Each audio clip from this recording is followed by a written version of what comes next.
Let me start by characterizing the pleadings before you. You will note, number one, that the pleadings before you suffer from lack of focus and particularity. The affidavits are full of hearsay, and I want to submit that Article 159 is the refuge of those who are on a fishing expedition. I'm inviting your lordships and your ladyships to examine those affidavits to their full effect. I want to be in a position to characterize what animated the petitioners to file this petition. And I'm submitting to you that this petition is an afterthought. Good evening. Welcome to this edition of the show. It was Professor PLO Lumumba that you saw in our teaser, because that's the main discussion that we're going to have tonight. We are looking at the situation in Kenya with a very learned Dr. Raymond Atuguba. Of course, I have to say that he's my former lecturer, and Dr. Atuguba also former executive secretary to the president. Tonight, we're not talking about that, though. And I'm delighted to have him, because when the Kenyan election petition occurred, of course, Kenya got the attention of the entire world, especially in Africa, and people were celebrating across the world for the reason that a Supreme Court has been able to give a ruling that is in opposition to the desires of the ruling party. Uhuru Kenyatta's victory that was announced by the Electoral Commission has been undone by the ruling in the Kenyan Supreme Court situation. He himself has not taken kindly to that. And it's been the big story on social media since Friday, and everyone has been talking about it. So I was looking for a real expertise to discuss it so that we can put it in proper perspective. And I was excited when Dr. Atuguba accepted to do this discussion. He wants us to stick strictly to the conversations that we had about the questions that I'll be asking him, not more than that, not less than that. So to do that satisfactorily, I have, without his permission, taken liberties to publish the WhatsApp message that we exchange. And this is the first time you're seeing that, isn't it? So this is the WhatsApp message. This is the WhatsApp message. So there it goes. It says, that's me writing. I said, Doc, good morning. Here are some thematic areas for your consideration. Now, he wanted the areas. And I said, one, an explanation of the rights to legal redress after election as it operates in Kenyan constitution and its similarities or differences with ours. And then the next one is the process of counting and recording. The process of counting and recording and technical transposition of data. This is still the WhatsApp you're seeing. And then the third one is, what was the case of the petitioners? And the other one is, their EC lawyer, that's the Kenyan EC lawyer, PLO Lumumba, wanted the petition struck out for lack of particularity, being an afterthought and full of hearsay. Have you assessed his claims? And then why did the court have an even number bench? Had the decision, and it will move up and then we can continue reading, had the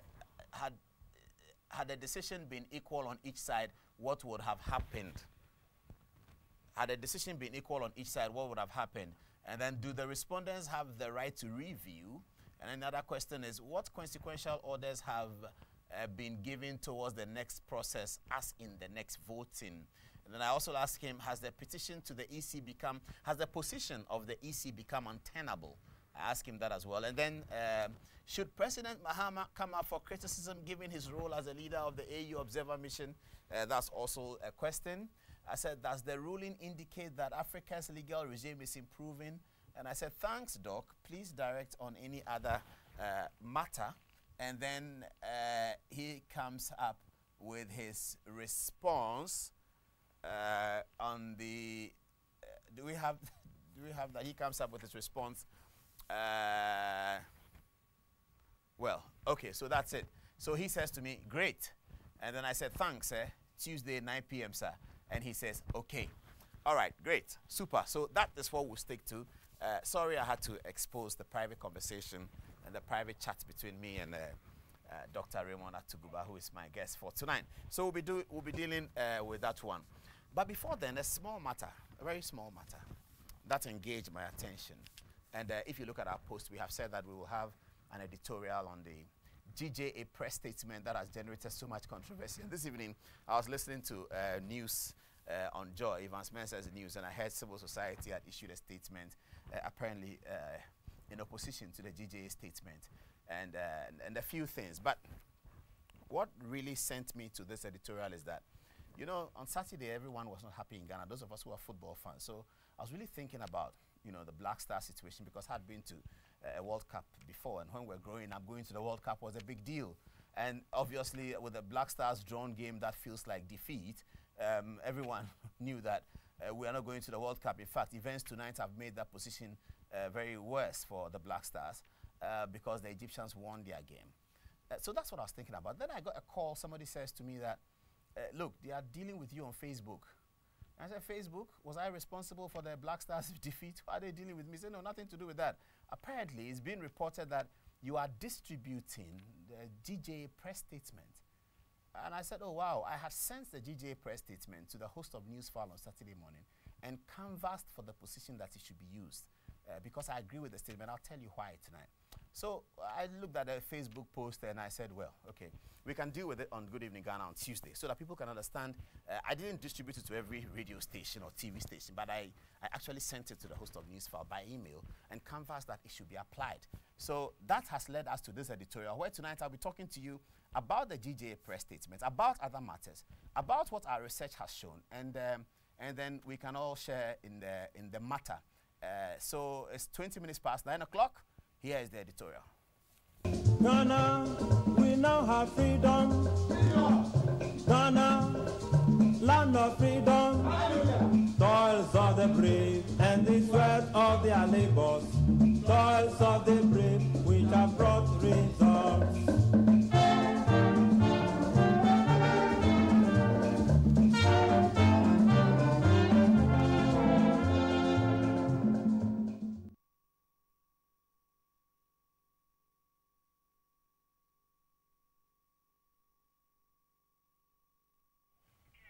It's a Good Evening Ghana editorial. Now, this is the post that was put up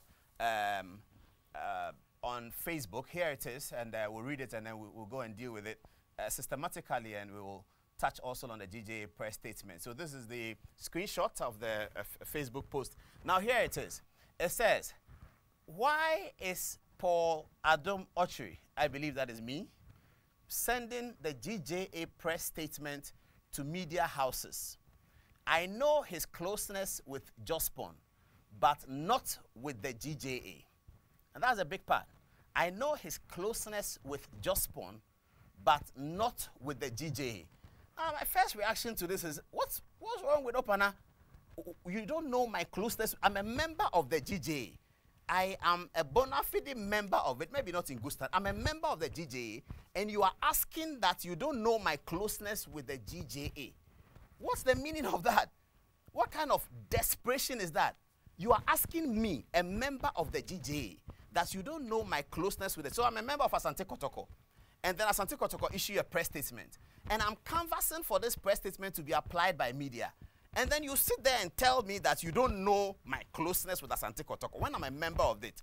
This is contradiction in terms. Now, this is what happens when people are motivated in the wrong way to deal with matters that they should be dealing in the public interest with a very level head. This is what happens. You go and put there this kind of post. And of course, people where the insult started, yeah, there, blah, blah, blah, blah, all of that. But this is what the guy wrote. I know his closeness to Jospon. I'll be explaining that one in a minute. But not the GJA. Now, a contradiction in terms. I am a member of the GJA. You are asking about my closeness to the GJA. I don't get it.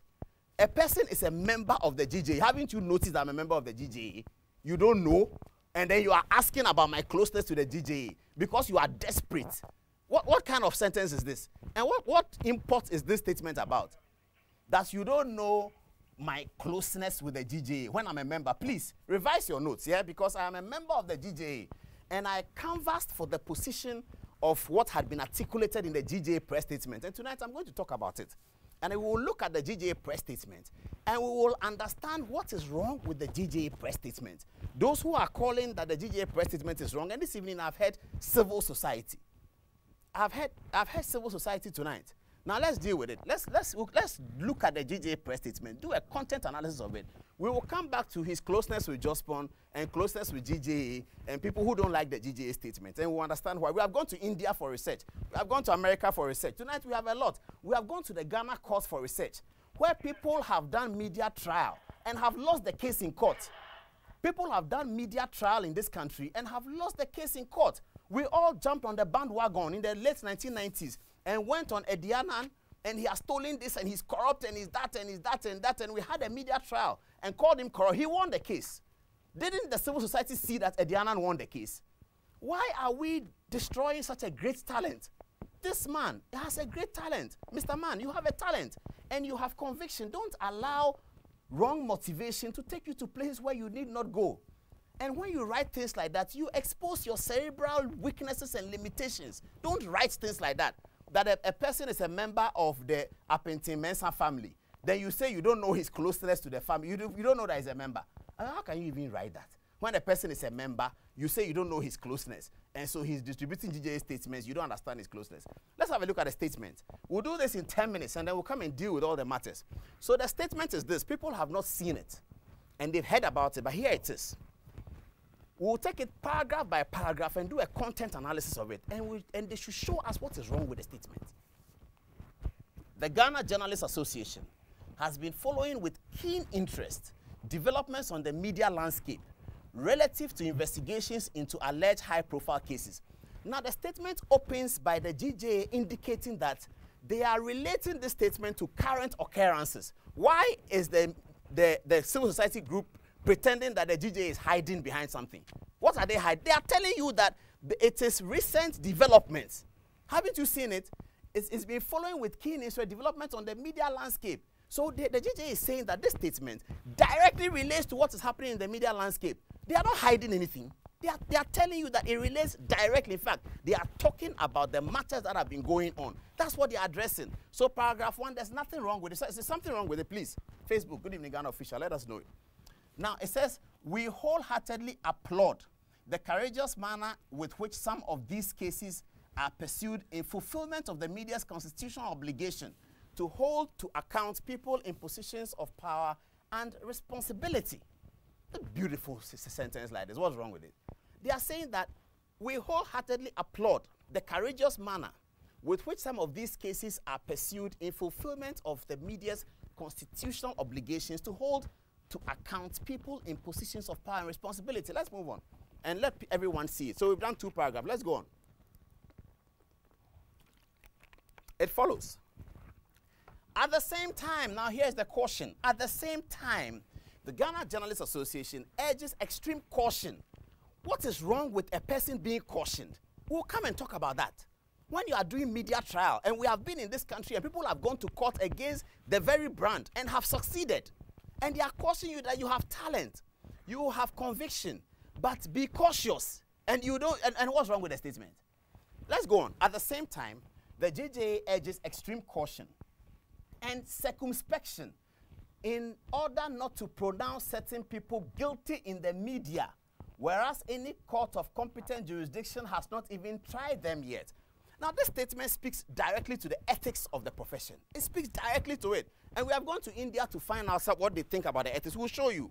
This statement here, civil society, this statement speaks directly to the ethics of the media profession. That we are cautioning you with circumspection in order not to pronounce certain people guilty, because that's really what is happening. And we have done that before. We have gone to court and we have had egg on our faces. We have been defeated in court in this country. Didn't civil society know that? Recently, we are all in arms, hand in hand, trooping to Kwesi Nyantakyi, the president of the Ghana Football Association. We are begging him for somebody. Are we not? Are we not begging him for somebody? Is he not? Don't they have a case in court? Are we not begging Kwesi Nyantakyi for somebody? And when the GJA puts this up, you say that it is a wrong statement, that it is intended to castigate and impede. I don't even know where they get that from. This statement is castigating and impeding. Please, let's go on. At the same time, the JJA urges extreme caution and circumspection in order not to pronounce certain people guilty in the media, whereas any court of competent jurisdiction has not even tried them. The stories must also be balanced. Balanced story speaks to the ethics of the profession. Why is anybody thinking this is pulled out from the moon? This is speaking to the ethics of the profession. The stories must be balanced, ensuring at all times that the perspectives of the parties at the center of such investigative reporting are frankly represented. We'll come to those details. It is important also that all facts are fully verified before they are thrown into the public domain. All facts fully verified before they are thrown into the public domain. Let's go on with a statement. This is a statement. I'm sure some of our people who are quite busy have not seen it, but they've heard people saying or something about it. Such trial by the media, such trial by the media can inflict serious reputational injury. But that speaks to damages. When somebody sues you for damages, they are claiming damages against reputational injury. And so the court will measure the quantum of their reputation. And based on that, the court will slap you a fine if they find that the matters that you articulated publicly and tried them are unfounded. Is that not to the ethics? Why is the media law, people? Is that not to the ethics of the profession? Such trial by the media can inflict serious reputational injury and cause devastating harm to their business that could ultimately have adverse effects on the Ghanaian economy. Is this new? Is this something that nobody has heard before? It can also ignite a backlash in the form of suits or legal wrangling from aggrieved persons. And this must be avoided if possible. We have been here. Edianan went to court. He won. He won it. He won the case after we all sang and he's corrupt. He's collected Senate contract. Contracts have been inflated. We brought documents to the studio. He went to court. He was successful. And the media house was slapped with a fine. One broadcasting house, one print house. For civil society, didn't you see Ediana go to court and win? Didn't you see Hakman also Ajiman go to court and win?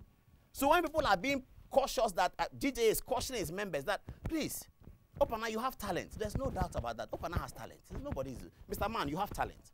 You also have the drive, which is admirable. But you need to stay on the straight and narrow. And people need to be bold and say that. Don't be motivated by wrong energies against a particular individual and say this. Anyway, let's go on. There's a few things we'll say in the next 5 minutes. Let's go on. And we'll show you some videos as well. Don't worry about that. We want to make it interesting, so there'll be some videos. And I'm sure you'll enjoy it. We should also be mindful of using media to wage a smear campaign against individuals, especially local businesses and personalities who have made substantial contribution to the growth of the economy, especially at a time when government is calling on private sector to support its rebuilding of the economy to create more jobs. Smear campaign is when every time a report comes out, it is about a particular person. That's a smear campaign. We'll deal with that. We'll deal with it. We'll discuss what investigative journalism is. The one that William Nyako and Raymond Nacha used to do. We'll discuss that. We'll show some examples and compare it to what's happening now and draw the firm conclusion that this is trial in the media. And if we don't check it, we will go the same way Edianan took us and we had egg on our faces. It is also important for the media to recognize that successful businesses are a sine qua non to the growth of the media.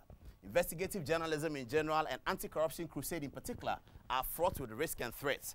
Much as we encourage journalists at the center of such crusades to be deterred by the challenges, not to be deterred by the challenges, we expect them to be strictly guided by ethical values and especially the GJA Code of Ethics. So far, nothing wrong. Let's move on. If anyone finds something wrong, send it to us on Facebook. We'll read it. Let's move on to the... Is this the final one? Let's move on. Let's move on, let's move on, let's move on. Okay.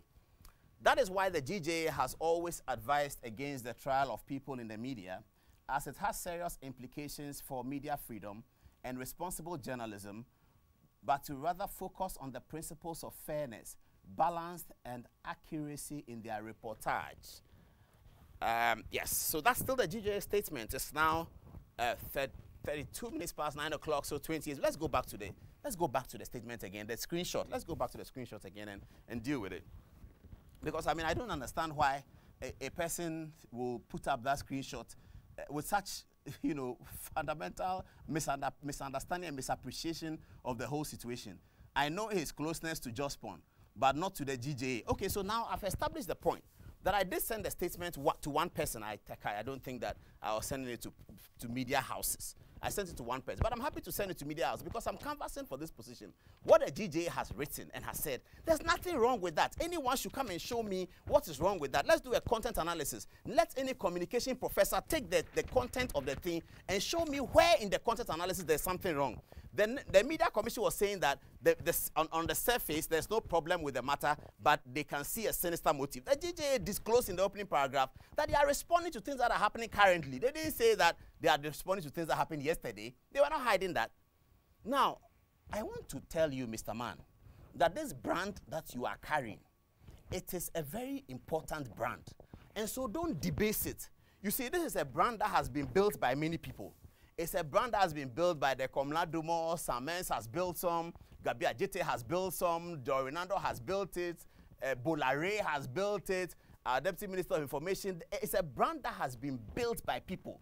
So when you come and take the brand, don't debase it and put statements like this on your Facebook page that are contradictory in terms. That's on Form 1, SSS person can look at it, but what is he writing about? How can you write of a person who is a member of an association that you don't know his closeness with the association? How can you write of a member of an association that you don't know his closeness to the association of which he's a member? Now you want to investigate my closeness to the GJA of which I'm a member. This brand that you hold, it has been built by many people. It's a top quality brand in Ghana, in Africa. The brand is a top quality brand. Multimedia, it's a top quality brand. So when you come and inherit it, don't come and debase it because you have talent. Yes, you do. And you have zeal, you do. But when you are motivated by wrong energies, that is what you will do. You will expose your cerebral limitation and cerebral weaknesses in this way. You know, when you want to be an investigative journalist, I'll talk about William Nyako and Raymond in a bit. You have to engage with the literature. You have to engage with Plato and Aristotle and Homer's Iliad so that you don't write things like this that somebody who is a member of the association, you don't know his relationship with it, that you are guessing his closeness. Even me, I've built the brand. I was part of those who, in my small way, when we were small boys, we used to build the brand. Have a look at this. Have a look at this. I'm building the brand that you have inherited. It is a high quality brand. This was voting day in election 2000. And this is how far we took the brand. We had a meeting in the office and we decided that we'll get an interview of the president when he was voting. Since then, it has never happened. Inside the polling booth, we were there. This is the brand that you have inherited. So lift the flag high. Don't write things as if you have a problem with content analysis. Don't be writing things like that. This is the brand that you have inherited. This is the brand that you have inherited. Build it. Other people, many people, we have all in our small ways built. This is there. There you go. This is building the brand that you have inherited. This is us working hard to build the brand that you have inherited. So when you inherit the brand, don't come and debase it and write things that expose your cerebral weaknesses. A person is a member of the association, you say you don't understand it. And so you are writing these kind of things. Now let's go to we are building the brand. We thank God for that. But this is the brand that you have inherited. The brand. You have inherited it. And you have talent. We agree with that. And you have zeal. When you inherit a brand that people have built, don't come and debase it. Continue with the standards. Don't do this kind of thing. Somebody goes to a contract. He doesn't win it. Then he calls you and says, I didn't win. He won. All the 4 companies are for him. Is that investigative journalism? You think that's investigative journalism? When William Nyako used to do investigative journalism that we used to see, William Nyako, those of you who may not know, William Nyako is not a lawyer. He's Asla. That's him on the screen. He will travel to Sani Abacha's Aso Rock Castle as a journalist with his recorder and go there and interview Major Guazo. That's a life and death investigation. Oh. As soon as he brings it, Reuters and everybody is interested in the story. That's the kind of investigative journalism that we were used to. Not 2 people go and bid for a contract. Somebody doesn't win it. Then he comes and says that, I didn't win. He won. All the 4 companies are for him. Go, take it on radio and go and read it. And then you go and read it. What is this? That's investigative journalism. And you are not worried and you are not taking the caution from the GJA that be careful. Because maybe when you are sued, you will lose the case. You don't understand that. I will show you that the BBC and the ITV, recently they have been sued and they have lost it. Raymond Otchere is there. They have all done investigative journalism. They've all done it. But we know that you have talent. That's Raymond Otchere, my friend. When these people do investigative journalism, the Newsweek is calling for it.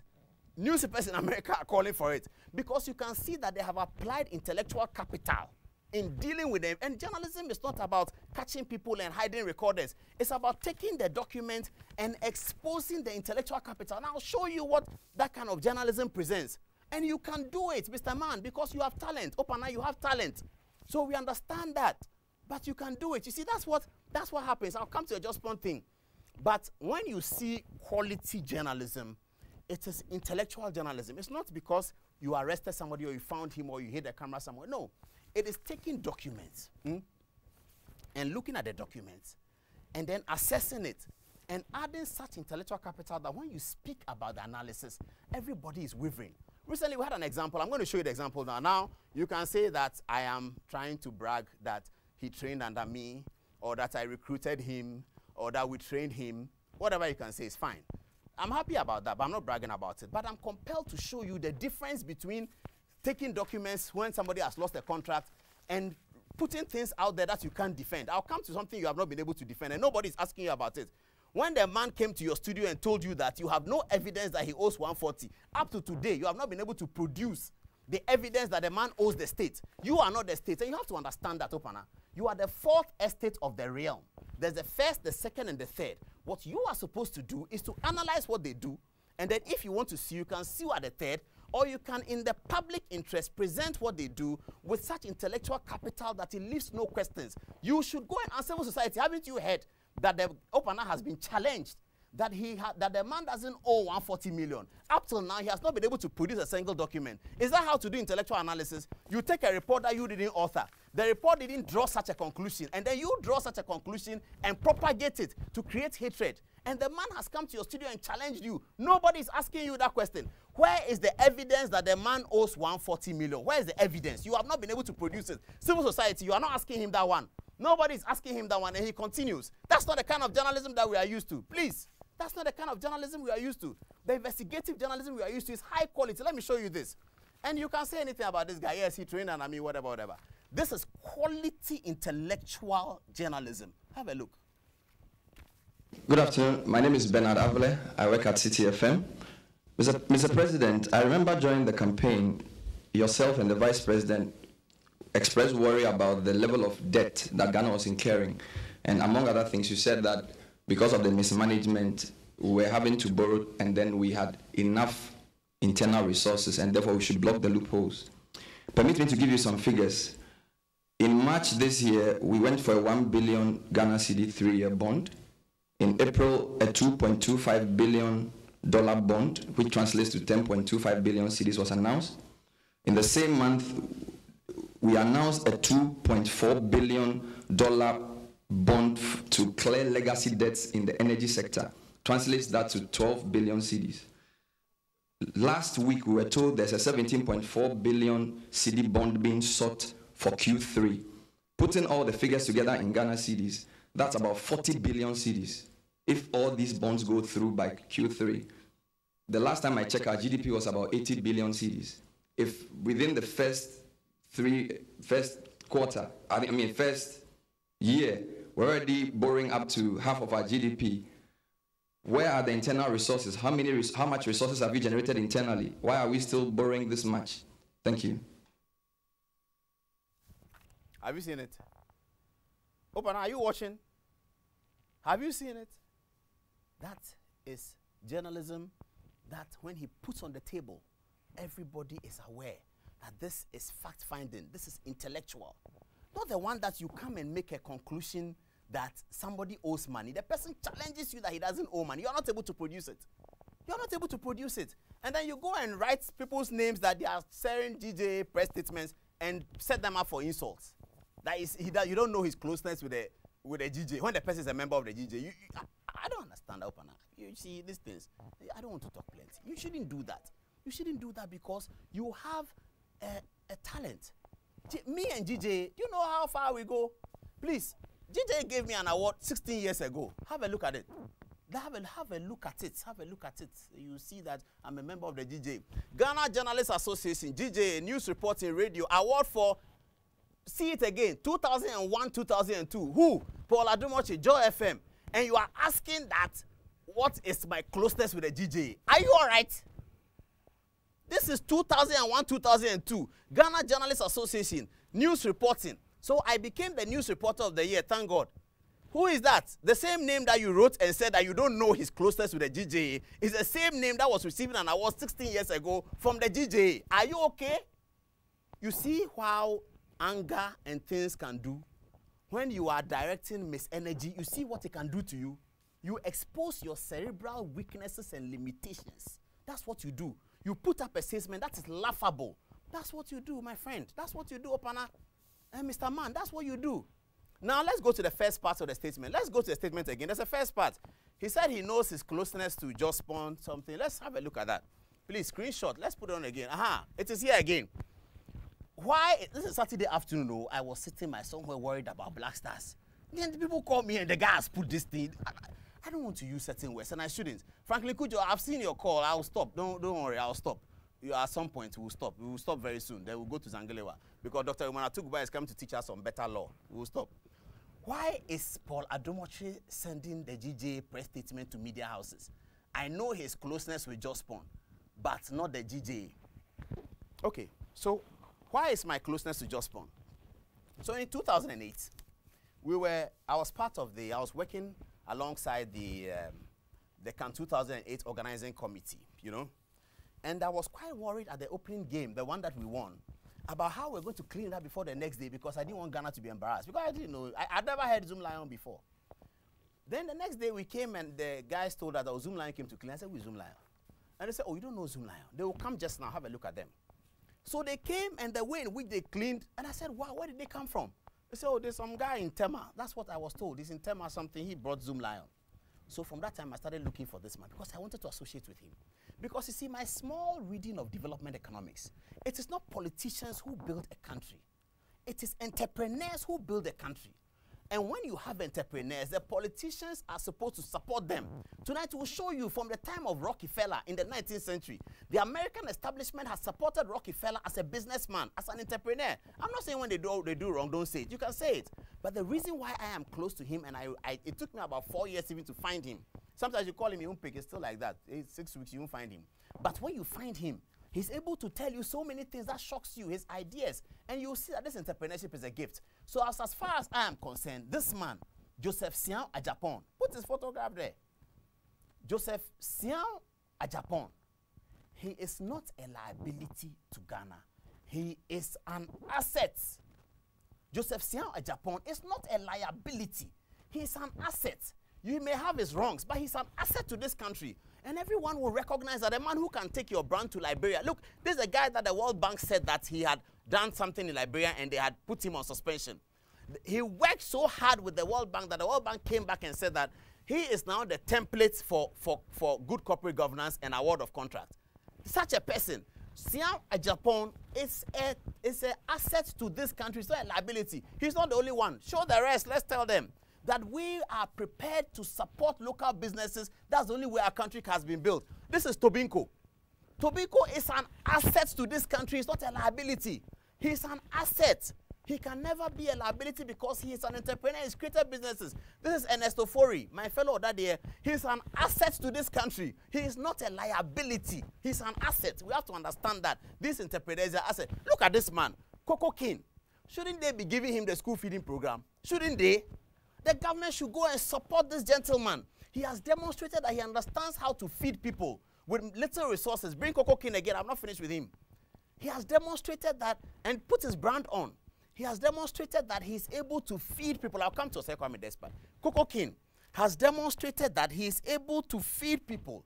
To feed people. Why are we not giving him the school feeding program? And if they go and give him the school feeding program, somebody says that the contract has been awarded to him. Why shouldn't it be awarded to him? Because he's an entrepreneur who has demonstrated that it's achievable. These are the people who build our nation. These are the people who create employment. These are the people who will make possible one district, one factory. These are the people who will make it possible. It's not the politicians in parliament. They are supposed to legislate. It's not us, the media. Well, maybe we too are entrepreneurs, but that's Coco King. Coco King should be awarded something by the government. The guy has worked so hard. Let's move on.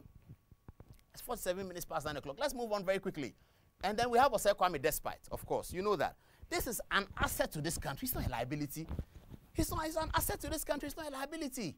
Kwame Despite. You know, let's move on. This is Now, this is my favorite, Roland Agambiri. I am telling you, viewers, that we are praying for Roland. Roland Agambiri will bounce back. He will bounce back and be able to achieve results. Of course, we know that the Jida thing affected him a little bit, but Roland Agambiri will bounce back. He will bounce back. Roland RLG, I am telling you that we are praying for you as an entrepreneur of our land. You will bounce back and you will do business and you will employ people and you will create wealth. Roland will do it. He will bounce back. He will bounce. Where's Moses Baden? You forgot Moses Baden? There's Moses Baden. He's also an entrepreneur. And these guys are going to bounce back. Moses Baden will bounce back. So, ladies and gentlemen, the reason why we put these things up is so that we can understand that when people are practicing this kind of trial in the media, these days they go and they say the guy's a thief. We were taught that you should use words like alleged, it may be, it appears. What has happened to all that?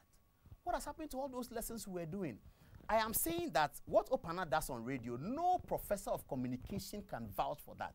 I'm sorry, but that's the point. No professor of communication can vouch for that. And civil society said that the statement was castigating journalists and it was impeding the work of journalists. And within the context, I was disappointed. When the guy is running a risk and doing media trials, civil society, you like that? The guy has been put a question. You said that the guy owes you 140 million. He owes the state. The state hasn't said the guy owes him. You said it. I don't know whether you were the accountant of the JIDA committee. You can't show it in the JIDA report. The guy came to your studio. You couldn't show it. Nobody is asking him that question. Where is the evidence of what you have propagated consistently amidst insults that the guy owes the state 140 million? Where is it? You think it is pedestrian matters that we do? Please, you have talent. You have as I advise you, maybe you have to engage with Aristotle and Plato and read Homer's Iliad. It will help you so that when you are writing, you will write things that don't expose your cerebral weaknesses. And then you go and write people's names on a Saturday so that people will insult them. That I'm distributing GJ. I'm not distributing. I am canvassing for it.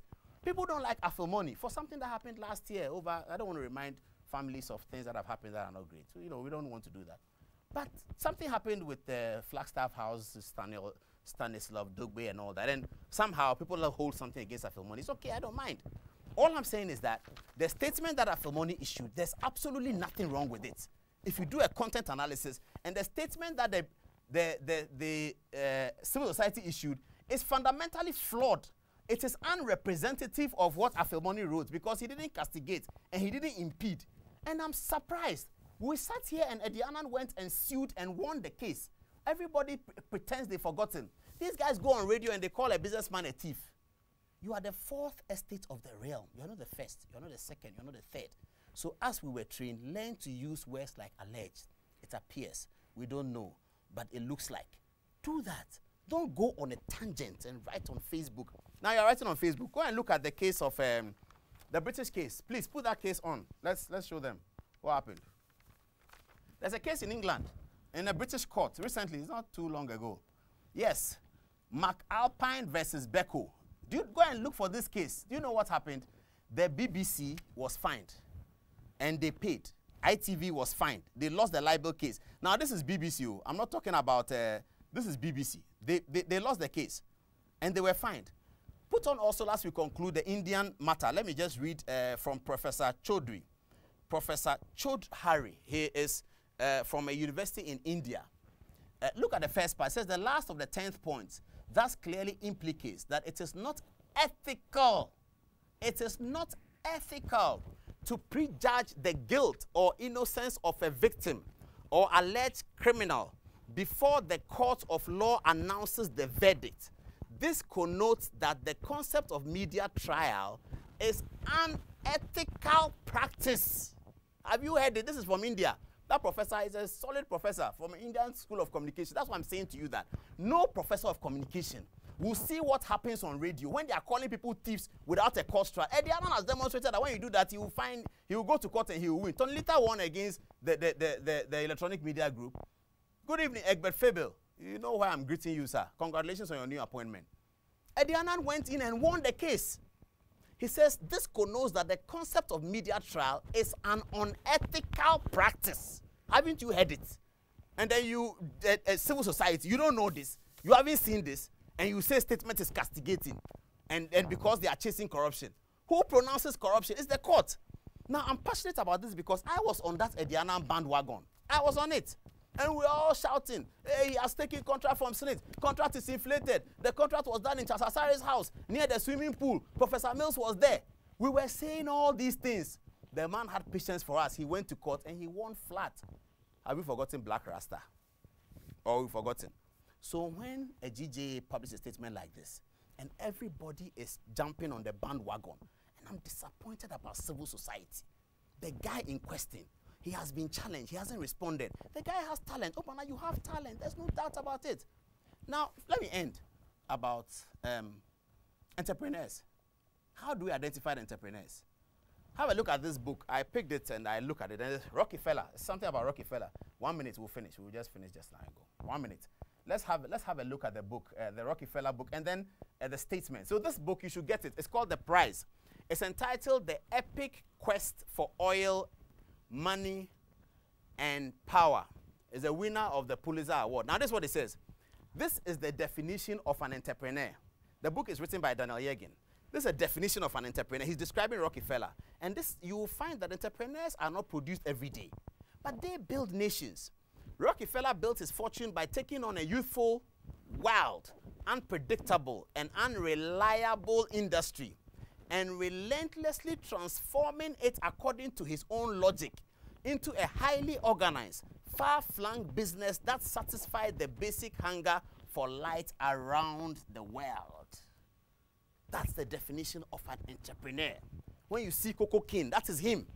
When you see Moses Bedin, that is this. When you see Joseph Sian of Japan, this is it. And this is what we have to protect. I'm not saying when they do wrong, don't say it. But don't say it in a way that depicts that you have either a personal issue with them, in a way that depicts that every morning you are coming on them for 4 months in the same company. Last year, almost all the banks collapsed in Ghana because of a certain company. Nobody talked about it. Mr. Man, didn't you hear? Opana, you didn't hear? That last year in Ghana here, because of a company, banks were collapsing. You didn't hear? That's one you don't know about it. Do you know how much money was involved in that? And this company is owned by foreigners. You don't know that one. But when it's a local person, you're after him. So that you will collapse our economy. Some of us will not allow you to do that. And I dare you, the court will not allow you to do that. You will hear what the court will tell you. When you are told that you can't go on radio and say somebody is a thief who has reputation. This is the definition of the thing. Rockefeller, that's the definition. I have to end here because Raymond Atuguba has come to teach us some very solid law, you know. So I don't want to go on. But please, next time, don't be putting people's names and write things that, you know, it exposes you. A person is a member of a group, you say you don't know his closeness to them. What kind of... Did you read through the thing before you published it? Did you read it? When you typed it, did you read it again? Or in your anger, you hurriedly put it on?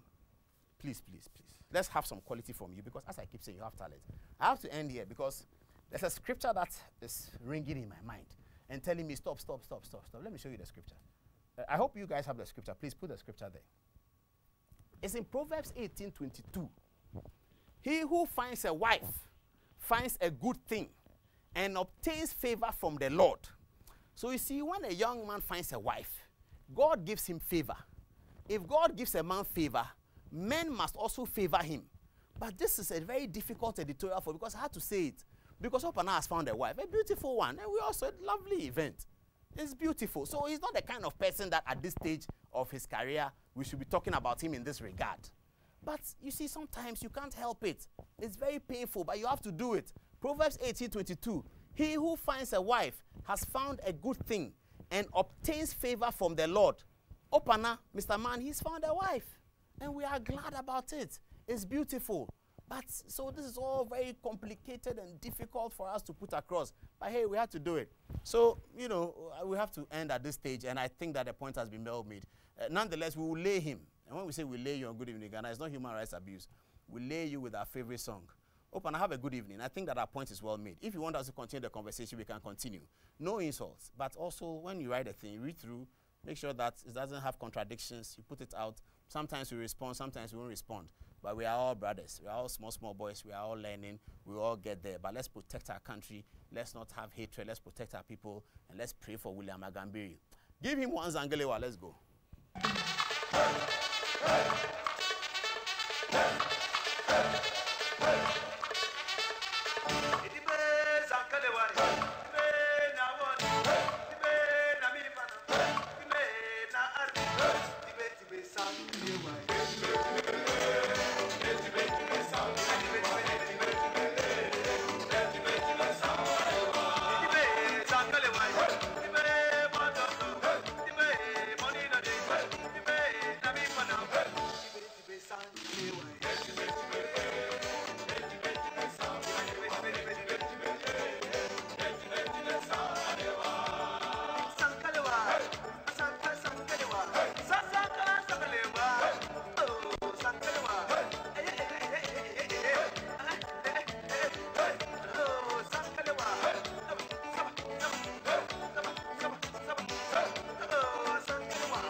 Quand je pousse à gauche, toi tu pousses à droite.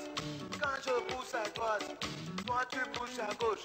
Moustache, toujours. Moustache, toujours.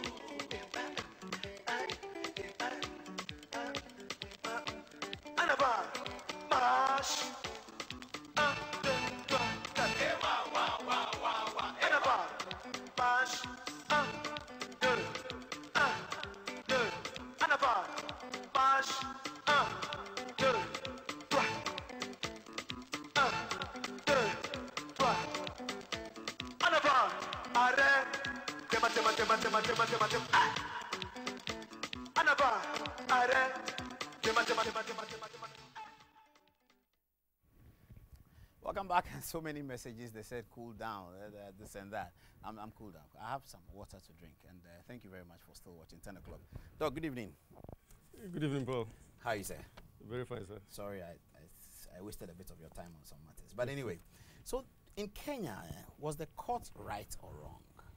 That's a difficult question, Paul. And I wanted to start by making an observation which would guide our perspective on what the Kenyan Supreme Court said and or did. I've become a little bit worried about our governance discussions in Ghana of late. We keep on convoluting various dimensions of our discussions. For matters such as these, it's possible to discuss them at 3 different levels. At the level of political leadership, which is politics. At the level of technical expertise, which is the type of thing I'm trying to do today. Yeah. And then at the level of democratic governance or civil society watchdog rules. What we've been doing consistently in the last couple of months is that we conflate all the 3 levels of analysis. We fight, insult each other, and produce nothing useful to improve our democratic governance. And I'll give you 2 examples from this Kenyan case. There's a whole big discussion as to whether or not the Kenyan decision is a landmark decision. And there's a big debate about whether or not the international observers were right or wrong. Yes. And we are conducting these discussions across all three levels without distinction. So somebody makes an intervention and doesn't tell us whether this intervention is at level 1, level 2, or level 3. And another person comes from a different level and attacks a person operating at a completely different level. And so we don't get a useful discussion. So I want to make it very clear that in today's discussion, I'm at level 2. Technical expertise. Okay. So if you take the issue of landmark, in strict legal terms, at the level of legal expertise, a landmark decision is one that contains one of two criteria. Either the issues have never been decided before, they're fresh issues, or the legal decision contains law that is new and groundbreaking. So from a legal technical perspective, the Kenyan Supreme Court decision can never be a landmark decision because the issues in that case were litigated in Kenya itself in 2013. And the test that was used to decide the case was the same test that was used in 2013. That's interesting. And such matters have been decided in many countries, in the Ukraine, in Australia, in Austria, even in Ghana, Akufo-Addo and Mahama. So legal technically, it's not a landmark decision. Perhaps it's not the ruling, that the outcome, that sort of... So Paul, at that point, you are now operating at level 3, democratic guidance. From the perspective of democratic guidance, you can say that the decision is landmark because at that level, you're talking about two tests. How popular was the case? Or what are the political, economic, and social effects of the decision? So at the level of democratic governance, the Supreme Court decision in Kenya was landmark. Legal, technically, it can never, ever, by the stretch of any imagination, be landmark. Okay. Well, that doesn't matter, does it? It's the import of the ruling that is a big deal. So what distinguished 2017 from 2013? Yes. So in 2013, the rules that were used to decide the contestation of the Kenyan elections in the Supreme Court were different from the rules that were used to decide the case in 2017. That's interesting. Okay. So take, for example, the Elections Laws Amendment Act of 2016 in Kenya.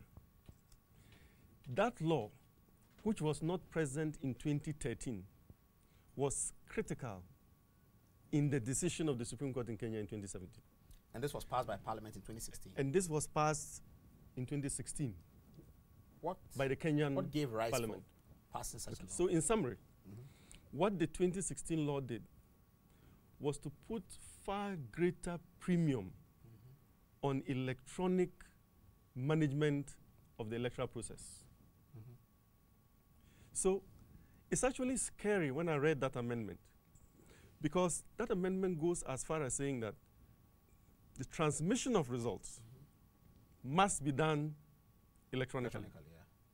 Okay?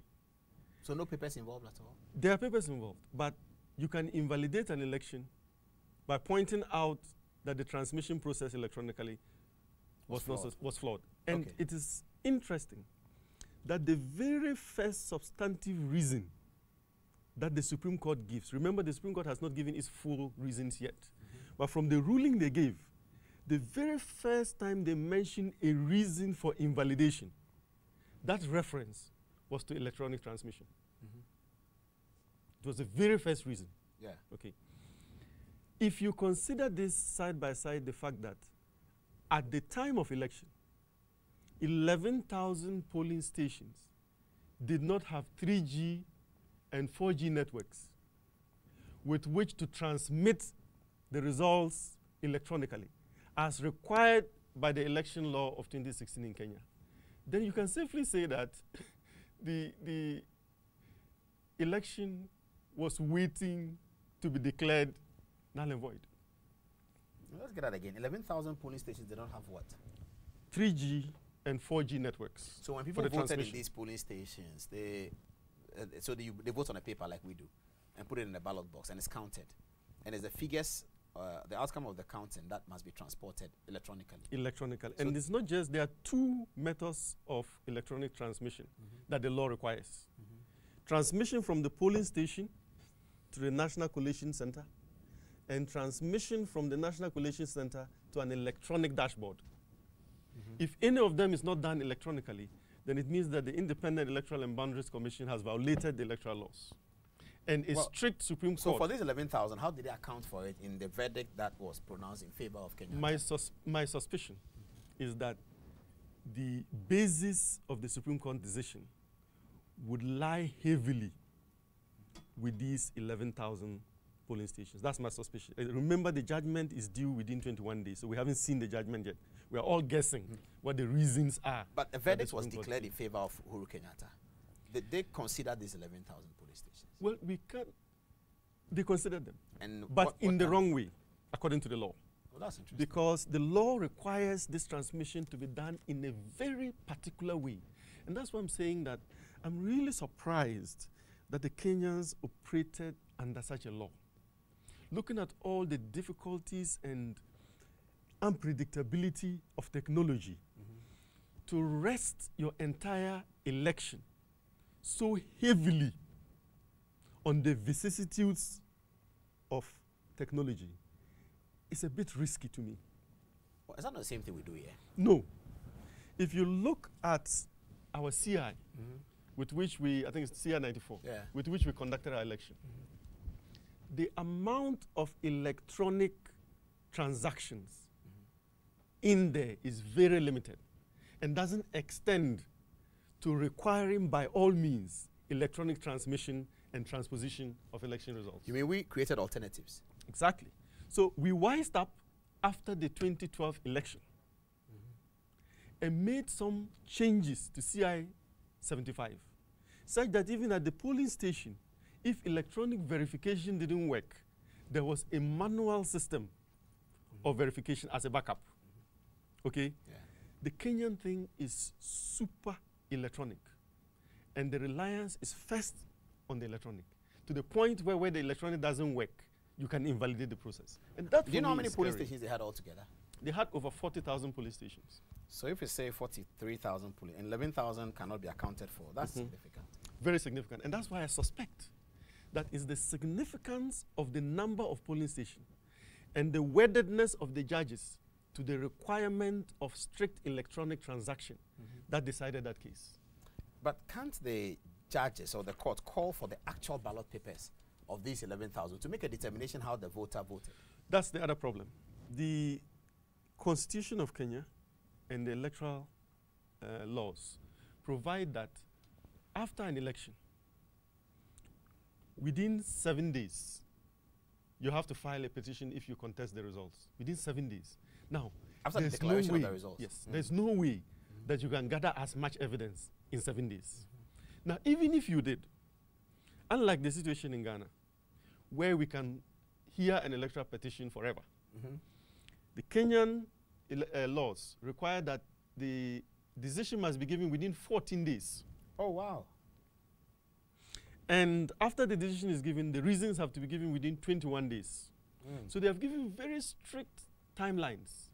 And even if all the evidence were marshaled within 7 days, I doubt that the Supreme Court will be able to go through all the evidence of 40,000 plus polling stations and then come out with a decision that so you are saying that this decision hinged on the inability of 11,000 polling stations to respond to the law? That is my suspicion. Yeah. For two reasons. One, that at the point where the judges began to state reasons for invalidating the election, the first reason they stated was the absence of electronic transmission and transposition of results as required by the electoral laws. It means that that was foremost in their minds. Yeah. And that's where I have a problem with the decision. Again, remember that we're looking at only the ruling. Yeah. In all electoral cases, Bush versus Gore, Akufo-Addo versus Mahama, even the first Kenyan decision in 2013, the test is one test. Have there been electoral irregularities? Infringement. And are the electoral infringements and irregularities so grave that they invalidate the election? That's the test. That's the correct. test, We've heard that so exactly. many times. The test is not whether or not you met every single requirement of the electoral law. Because if we usually did you that, can't. you can't. Every election will be invalidated. So really, we are waiting to see these reasons.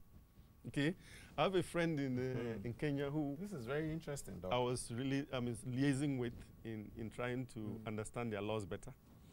And she sent me a text message and asked me, she said, this is for your consumption only.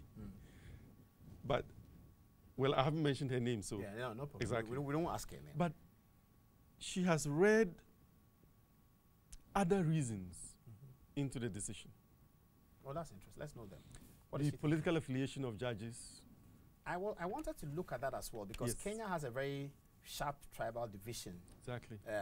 in their country. Exactly. You know, every country does, but theirs is very sharp. So I wanted to understand whether the composition of the courts and the outcome could be explained by some of these Yeah. If sociological her analysis matters. is right, again, remember, I'm not speaking on this from first-hand knowledge. Yeah.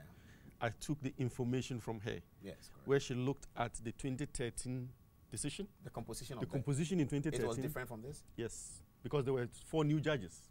Oh, as Then much she as looked 4. at the composition of this, looked at how those who were still present in the court changed, only one person changed their position, and then came to the conclusion that there was political decision making in this case.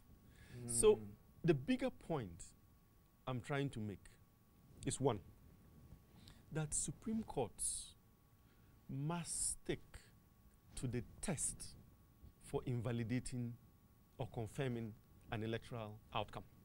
And that test worldwide is this. Have there been irregularities? Normally, in fact, always that question will be answered in the yes. In affirmative. In affirmative. And then if there are irregularities, are they so humongous that they have vitiated the will of the people? That they have created an outcome or are likely to create an outcome different from what the people voted for? If they are not, you leave it as it stands. If they are, you invalidate the election. Okay, that's quite interesting. So the minority decisions, the dissenting views, Yes. did they point to these matters? Yes.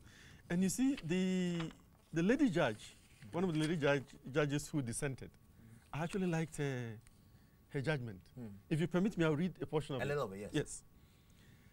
At the heart of democracy are the people whose will constitutes the strand of governance that we have chosen as a country. On 8th August, millions of Kenyans went from all walks of life to yield to the call of democracy, blah, blah, to fulfill their democratic. This was an exercise that was hailed by many regional and international observers as largely, she uses the word largely, free, fair, credible, and peaceful. That duty stands sacred, and it's only to be upset if there is any compelling reason to do so. This is the best ever espousal of the test, the legal test for deciding These international electoral observers, do disputes. they really get control over the process within the period that they are in the country of election and really have a very sound view of the matter?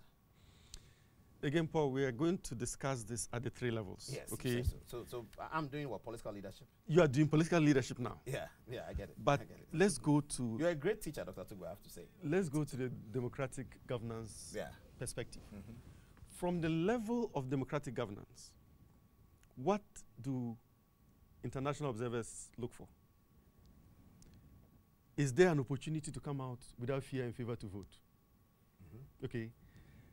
Have the registration processes been such that when you get there, you are registered to vote? Does anyone interfere with you whilst you are at the ballot? Or are you voting of your own free will? Is the counting process reasonably open and transparent, such that the outcome is what the people, that's it, at the level of democratic governance. If you come to legal technical, it's a different test altogether. Have the electoral laws been obeyed? Yeah. Okay? But this is where we are asking Supreme Courts all over the world to behave like the Supreme Courts that they are. Because you're a lawyer and you know that Supreme Courts deal with policy matters. At the High Court and the Court of Appeal, you can get away with strict legal rules. Have the rules been followed? Has the election result been transmitted electronically? No. So you're off. Yes, you're on. At the level of the Supreme Court, you're expected to do more than that. Because you are the highest court of the land, you are the conscience of the nation, you are the guardians of the Constitution. At that level, your test is not whether or not the electoral rules have been observed. Your test is whether there has been a reasonably credible election run, such that the outcome portrays the will of the people. If that test is met, you don't invalidate an election. So you are thinking that the ruling in Kenya may not have done as much good as has been publicly acclaimed? I think so. The Kenyan Supreme Court was behaving as if it was a High Court or a Court of Appeal. That's not what Supreme Courts do. Uhuru Kenyatta seemed quite upset with the ruling. He hasn't articulated the things that you have said, but he was generally upset about the ruling. He was worried that a few people have overturned the will of the majority. Is there speculation that the election was actually rigged? Is that what the opposition in Kenya are trying to say? No, if you read the ruling, the short ruling, the judges actually go as far as saying that the third respondent, Uhuru Kenyatta, did no wrong. They actually put that in black and white. Maybe he didn't do that any as a contestant. So who did the wrong? So there was no finding of any wrong against the sitting president. They found that the Electoral Commission had violated the law. And even there, it was not as if they intentionally violated the law. It was not out of malice or orchestration. It was just that they didn't obey the black letter law. And so they invalidated the election. The questions I sent you ask you about whether the courts, the Electoral Commission's position is tenable. Should they do the rerun? Raila Odinga and his people think no. The Supreme Court is putting the country in a complicated situation.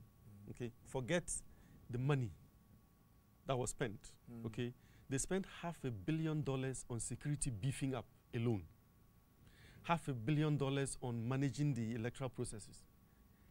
So this is billions of dollars that's amazing. Gone down the drain. Now, there is part of the reason, beyond the selfish reason, why Kenyatta is upset.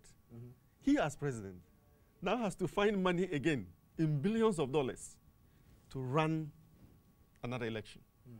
I get it. I get it. Yeah. You get it. So there are issues beyond the ruling that are But if he didn't win and he's Yes. been foisted on the people, contrary to the people's will, then that violation of democracy is more expensive than any amount of money. Well, I agree with you, but that must be in a situation where there's a clear stealing of the vote. Let's say that the results come out and it is 50,000 and 40,000, and then an electoral commissioner goes and announces that the person who has 40,000 has won. In such cases, a Supreme Court must invalidate the election. You must. But those should be done. So you're saying there was not clear enough cases. for the election to be invalidated? Based on the ruling that we have But read. should the election be conducted by the same electoral commission? As we speak, the opposition has filed another case in court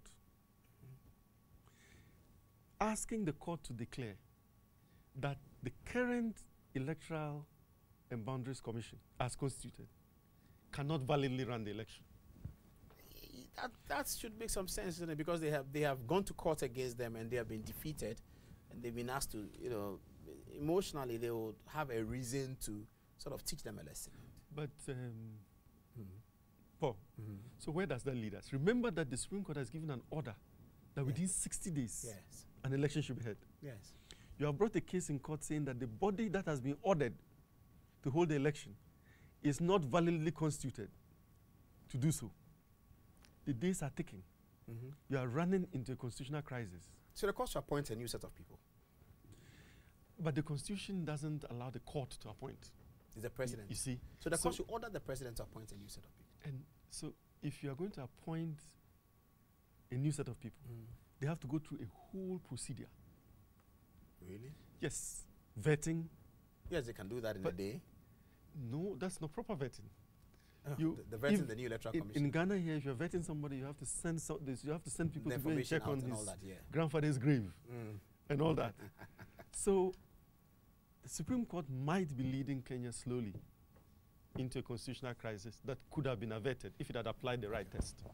People have been attacking President Mahama on social media and even teasing him that he went and said his friend Uhuru Kenyatta has won the election and Kenyatta didn't win. Should President Mahama come up for criticism? Again, we are mixing. Okay, so I'm on political leadership. You're on political leadership. Yeah, of course. But I believe that the observers indicated that from a governance perspective, the elections were free and fair. And that was not the only observer mission there. Yes. There was a Carter Center. There were others. They all said from the position of position of governance, the elections were free and fair, and that the person declared as winner won. Okay. The Supreme Court is saying, from a legal technical position, the person declared the did not position win. of the president, how does it work in Kenya? Doesn't he have an expiry doesn't he have a 7th January in the Kenyan constitution? No, they don't have that. So what they say is that before a new president is sworn in, the Kenyan constitution says that the sitting president continues to reign. Okay. So if this had happened in Ghana, we would have been in more trouble than in Kenya. Yeah. So I don't know whether we would have had a chief justice sort of leading. Leading the country. But Kenyatta continues as president according to the Kenyan constitution until a new president is sworn in. Let me ask you a political question. Do you think he will win again? I think he'll win. You think he'll win again? I think he'll win again. Going by the results and going by the reasons that are being proffered for annulling the results, it is not about him getting less votes than he claims. It is about technical processes of conducting the election. But that could arise again, couldn't it? Because from what you're saying, it's entirely possible that there will be another 10,000, 15,000 that could not be transmitted. Paul, to be honest with you, the current electoral rules in Kenya on electronic voting can never be met. It's impossible. The Supreme Court, are we at a cul-de-sac on this matter? If the Supreme Court wants to continue invalidating the elections based on adherence, strict adherence to the Election Amendment Law of 2016 of Kenya, it cannot get a clean election. Paul, what are you going to do if the network breaks down at the point that you are transmitting? Yeah. If at that point the thing reads 2G and not 3G or 4G, and the thing doesn't go. Yeah. So you have to make sure that all 40,000 plus systems for electronic transition are seamless at the same time. Yeah. Chief, that's tough. So that's going to be a difficult matter. Okay, so we are wrapping up on Good Evening Ghana now with Dr. Raymond Atuguba, who has been giving us some education. So where do we go from here? Where does Kenya go? Where does Africa go from here? I think Kenya is teaching us a lesson. Okay. Well, the first lesson for politicians is that if you steal an election, you could easily be declared as having lost the election. You could be caught if you steal an election. And Kenya has shown the way. So we have an African country. There are examples from Maldives, from Australia, you know, but this is the first time we've seen an African country telling a sitting president, get off because you didn't win the election. So that's the first lesson for us in Africa. The second lesson for us is that we should try and conduct our governance discussions and our decision making, having in view those 3 levels of discussion and not continue to conflate them. When you are taking a decision at the political level, there are different considerations. At the technical level, there are different considerations. And at the governance level, there are different considerations. It is for us to decide which one is supreme. I believe that what the Supreme Court should do is to take a view of all these argumentations at the 3 different levels and not get stuck at one level, and give a practical solution that doesn't lead any country into crisis and that produces results that are productive for Ghana in the 21st century. So if you see that your decision is going to lead the country into constitutional crisis, you may want to think again. If you see that your decision is going to lead to the loss of billions of dollars in money, you may want to think again. If you see that your decision is going to lead to a situation where someone who has clearly stolen the election is allowed to rule, you may want to think again. So many, many lessons from the Kenyan experience. Wow. Will you write a paper on it so that we can educate ourselves? Yeah, I think I would compile. I have that's interesting. When 20 pages of notes here which we haven't been able to go through. When is it coming out? Soon. I think maybe in the UGLJ. Oh, super. Comparing it with the University of Ghana Law Journal. Yes, comparing it with the 2013 Supreme Court decision in Ghana. Oh, that's beautiful. Yeah. Look, your contribution to intellectual capital is great, and we are happy about that. Thank you. People wanted me to ask you why you resigned as secretary, but I won't ask that question. So that's Dr. Atuguba and I tonight. Thanks for watching and good night. Bye.